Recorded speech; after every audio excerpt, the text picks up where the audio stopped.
All right, we can continue with some MLB stuff here now. Still don't have an agreement, but we've got a little bit of something here with some rule changes that they agreed on. So there's a couple. There's the shift. They agreed on banning the shift, implementing a pitch clock, making bases larger. They rejected robot umps, and they are open to 14-team playoffs. So we can start with the shift, because this is actually a pretty major move. I am shocked, to be honest. I'm gonna be honest. I don't like it for baseball. I don't like that move at all. While it's great for entertainment, and a lot of guys are gonna hit for higher averages, it just takes away from the strategy of the game when it comes to the shift. Exactly.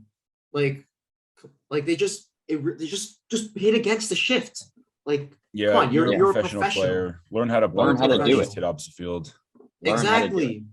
Like, I really don't like that. They're really surrendering to trying to appeal to a younger audience, which I understand. I get it, but at the same time, I don't think banning the shift was the right answer. That is just, I think that's ridiculous. Yeah, it takes away so much strategy to the game. Yeah, I think that sucks. I think, it's strategy, and when you take that away, I get why they did it. And it's something that they've talked about for years. I just didn't think they would ever actually do it. I didn't think so either. Baseball keeps not going in a good direction. It's like they take one step forward, two steps back. They add a universal DH. That's actually great. But now the DHs are going to for higher averages because now they're banning the shift. That is ridiculous. I honestly don't get how you can do that at this point. I really don't get it. Because imagine some of the guys that have been in the game and had to play with the shift. I mean, it just that is like a very important part of baseball. I mean, on one hand, they did agree to it. I know they agreed to it. Which that's like the only thing that's keeping me kind of in the middle on this. I'm shocked that they agreed to that. And so am I. It's very, very questionable. I think us as people that played baseball, we just don't like it because it takes away the strategy, and we're used to seeing the shift and all, but yeah, I don't know why they agreed to that. That's something that is just an essential part. It's not something I really don't think it's detrimental to the game. Sure, it causes outs, but that's the whole point. It's strategy. It's strategy. They're trying their best to put themselves in the position to get an out. That's literally taking away the strategy. It's not like where it's bunting with the pitcher and it's an automatic out every single time. And if the pitcher swing, they're gonna get hurt. This is the shift we're talking about. It's that one. I really don't get it. I don't get it. Yeah, exactly. And another one, maybe you guys disagree. I don't really like the pitch clock. I don't either. I really don't. I mean, maybe both of these are my bias as a pitcher, but a lot of times it's not the pitcher that's taking a while; it's the hitter.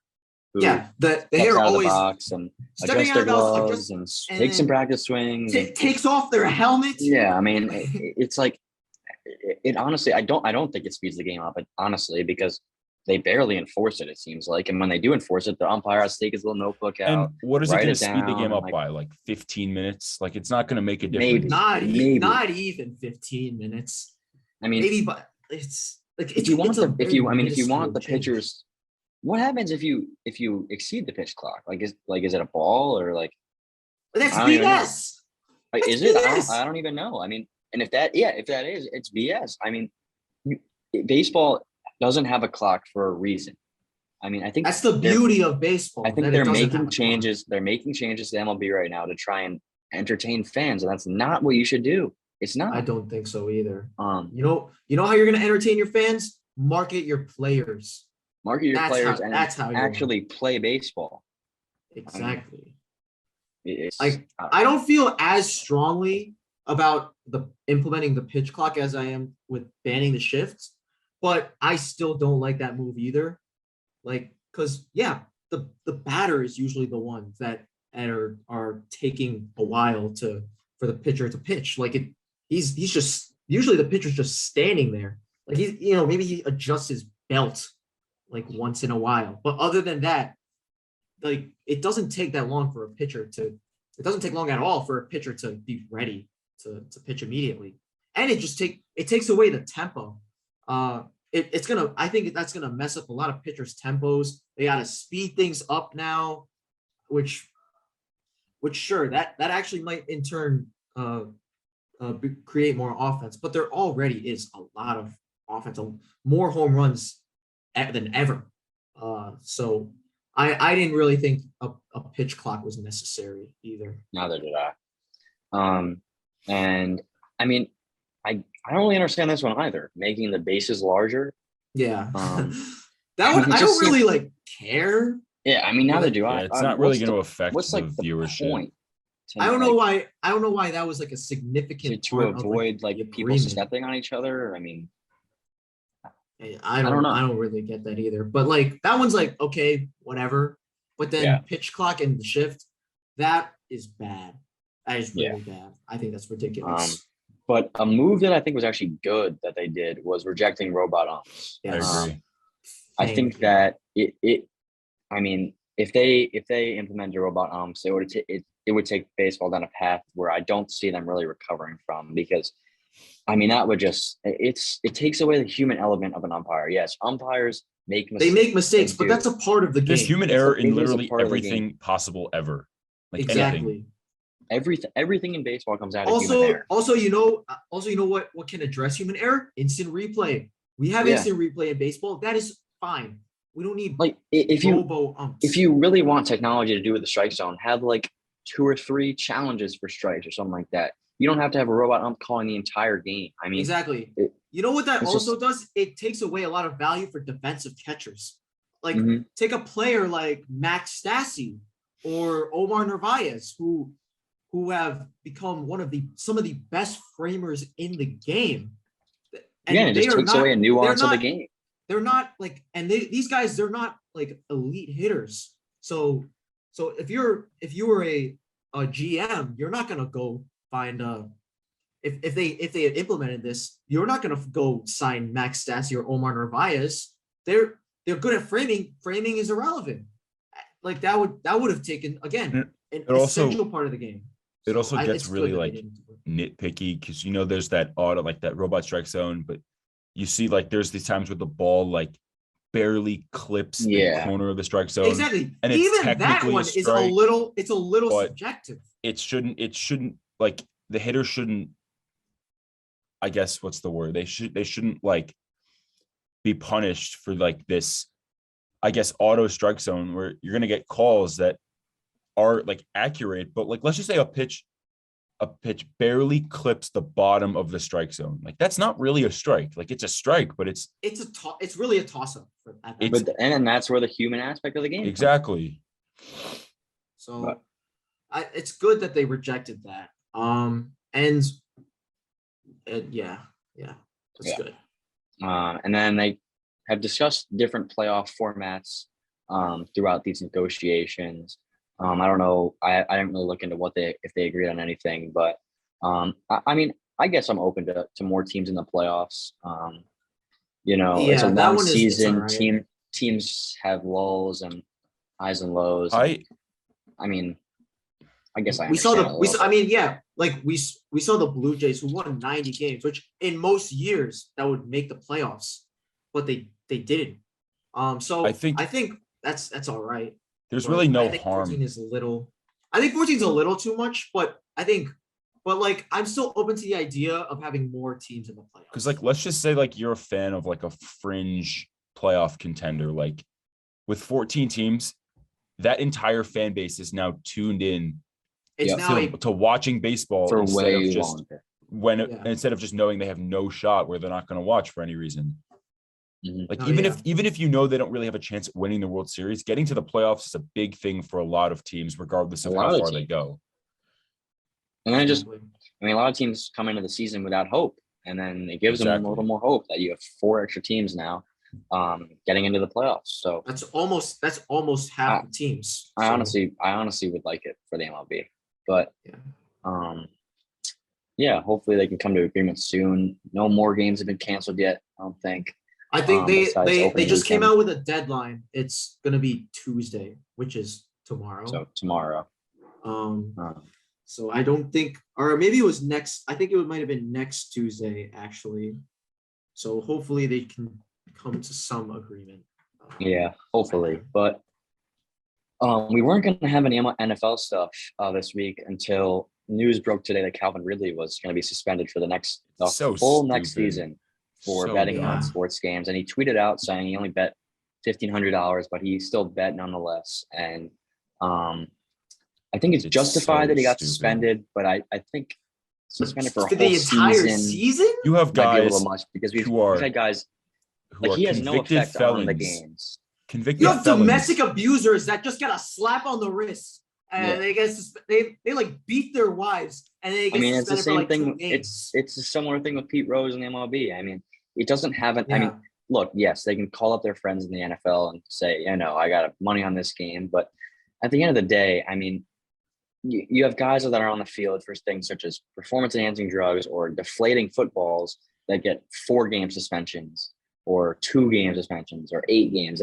They're not suspended for full years, and Yeah. it seems like yes, he I should think be it's suspended, pretty but not for a I whole don't- season. I disagree. That's so I harsh. agree with the fact of banning betting on the league, but if you're a player, but I disagree with how long the punishment should be. Like, Yeah. there's no justifiable argument to ban a player for an entire season when guys who have like been proven guilty to have abused people only get like what 4 or 6 games. Like, it's And, Yeah, and I with how much the league monetizes betting and like advertises for it, for them every to other suspend a commercial player is for, DraftKings. yeah, Or FanDuel prize or- picks. yeah, it's like everything is about betting these days, and for them to suspend a guy for a full year,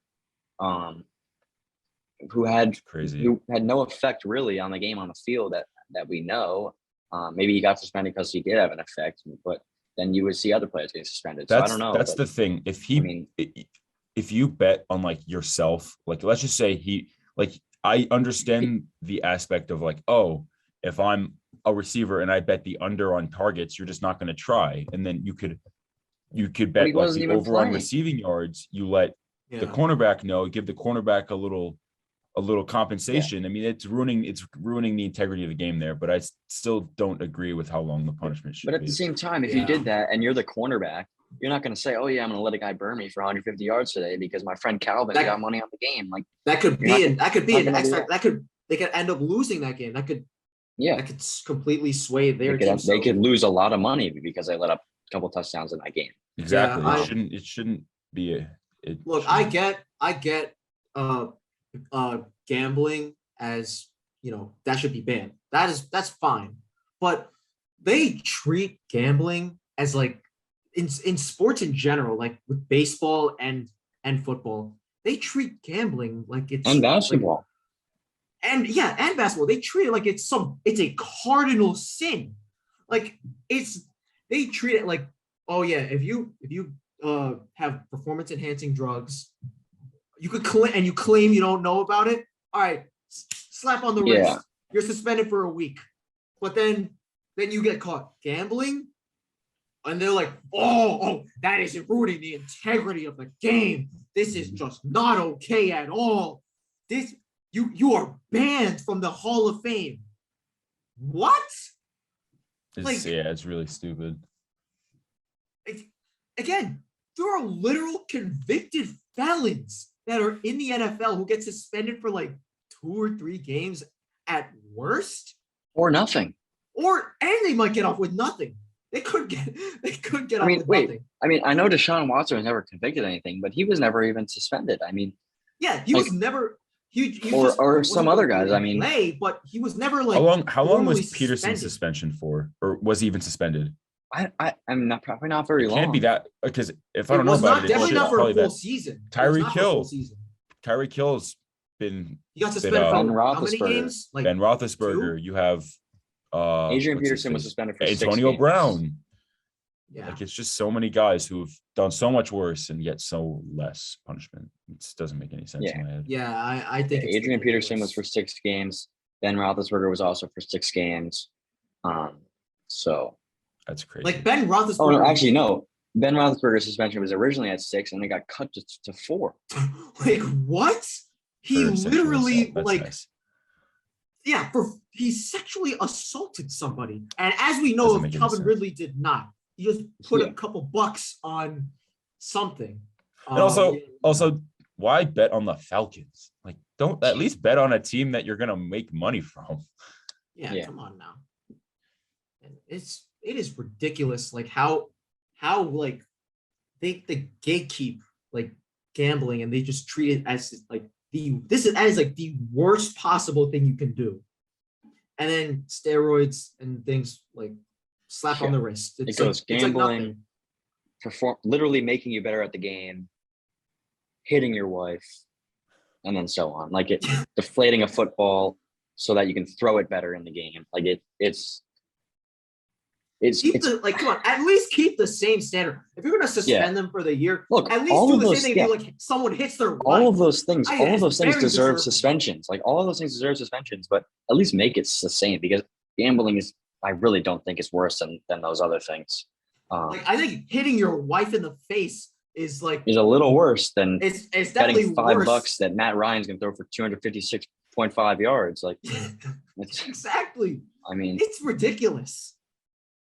Ludicrous. here's what Calvin Ridley did. He stepped away from mental health and he bet all the unders on Matt Ryan because he wasn't on the field. That's what he did. Yeah. But I mean, do better sports. Yeah, you got to know that if you're an athlete, you can't do that. But he did that, and I bet there's other athletes that do it. Unfortunately, he should not have gotten suspended for the entire season. I hope there's an appeal. I really hope there is. But one last topic here, talking about NFL. The combine's been going on, and it's the fastest 40-yard average time in NFL history. Weird. In the 40-yard dash this year, which is a little weird. 31 players ran under a 4.4. That is and wild. running back, wide receiver, O-line, D-line, linebacker, and defensive back all had their fastest group ever for that position this year. So I think it's a lot of people just training for specific events rather than like training for like people go, because like a lot of those players didn't do the agility drills, so their only like training was really like straight sprints, which I guess helps, but then it makes it tougher on evaluators being like, oh, is this guy like, is this how fast he really runs, or is this just like a one-time thing? So it's weird. Then it just makes it more difficult on mock draft guys, actual draft guys, the players themselves, like how to handle it and how to like go forward with the process. Yeah. No, yeah. And also it does seem like they were like heavily emphasizing they want to train for the 40-yard dash, and that's it. Like, but we got to keep in mind, speed is not let's be real. I don't think speed is the most important trait in an NFL player. Not at all. It's honestly plenty of players. Could be those agility drills that they do. Exactly. I think agility is more important than speed. Like you see plenty of players who are blazing fast. John Ross, John Ross has been a bust. But that's just not that's not everything. Like Tyreek Hill, he is the fastest player in the NFL, but he's also crazy agile, twitched, and great route runner too. So the other thing is that they're not even running in pads for the 40. Like it's all the times are automatically inflated. Exactly. So I don't get it really. Get that, but hey, that's history. So I guess good for them. But we just keep in mind that speed is not the most important trait. It's not. Yeah. But that's all we have today. I think that was good. We'll look ahead next week to Selection Sunday and NCAA tournament predictions. So we'll definitely have a lot of college basketball stuff, some more NBA stuff, and hopefully we see some MLB stuff by then. But that's all for us today. Any final words from you guys? Great season by Villanova women's basketball, but they just lost by 30 to UConn. Good season though. Yep. Yeah, so Virginia will make a run in the ACC tournament, and we'll see them next week on Selection Sunday. But Yep. so see you guys next week. Yep. Until next time.